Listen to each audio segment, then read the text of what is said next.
समझते हैं हमारे पास है बैटरी। बैटरी कहते किसे? हम क्या करें, अगर कई सेलों को श्रेणी क्रम में जोड़ दें, मतलब एक आवेश दूसरे में प्रवाहित हो रहा है, दूसरा आवेश सेम तरीके से आगे, तो बैटरी का निर्माण होता है। यानी कि हम कह सकते हैं सेलों के श्रेणी क्रम संयोजन को बैटरी कहा जाता है। बैटरी हमारी मुख्यतः दो प्रकार की होती है। बात करें इसके टाइप्स की, तो ये हमारे पास दो प्रकार की होती है। कितने प्रकार की होती है? दो प्रकार की। पहली है हमारे पास प्राथमिक बैटरी।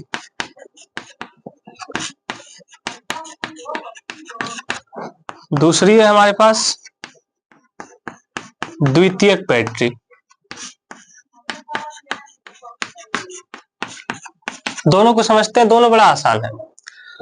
प्राथमिक बैटरी क्या होता है? जिसको हम दोबारा चार्ज नहीं कर सकते, जिसको हम दोबारा आवेशित नहीं कर सकते हैं। इसकी परिभाषा देनी हो तो आप कैसे देंगे कि ऐसी बैटरी जिन्हें हम दोबारा आवेशित नहीं कर सकते हैं, ऐसी बैटरी को हम प्राथमिक बैटरी कहते हैं।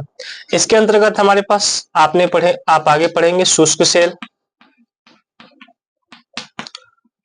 बटन सेल, और एक जो आपने पढ़ा होगा डेनियल सेल। ये तीन सेल इसके अंतर्गत आते हैं, आदि भी। दूसरा हमारे पास है द्वितीयक बैटरी। इसके बारे में लगभग सभी परिचित होंगे।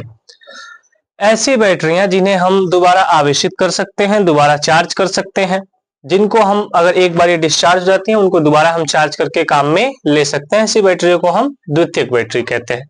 जैसे आपके मोबाइल की बैटरी, या बात करें अपने विषय वस्तु की, तो हमारे पास एक बैटरी आती है लेड एसिड बैटरी, जो आप भली भांति से परिचित होंगे, अपने घरों में देखे होंगे, जो इन्वर्टर से आपकी अटैच होती है। एक बार वो डिस्चार्ज होती है, फिर हम उसको चार्ज में करके अपने काम में ले लेते हैं। इसको हम कहते हैं सीसा संचायक बैटरी। सीसा संचायक बैटरी छोटा सा था। बैटरी किसे कहते हैं? तो सेलों को श्रेणी क्रम में जोड़ दीजिए, बैटरी का निर्माण हो जाएगा। बैटरी मुख्यतः दो प्रकार की होती है। पहली बैटरी हमारे पास कौन सी होती है? प्राथमिक बैटरी, जिसको हम कहते हैं कि जिनको दोबारा हम काम में नहीं ले सकते, एक बार वो डिस्चार्ज होंगे तो दोबारा चार्ज नहीं कर सकते। दूसरी हमारे पास द्वितीयक बैटरी, जिसको हम दोबारा चार्ज कर सकते हैं। ऐसी बैटरी को द्वितीयक बैटरी कहते हैं। इसके अंतर्गत हम सीसा संचायक सेल या लेड एसिड बैटरी पढ़ेंगे। धन्यवाद।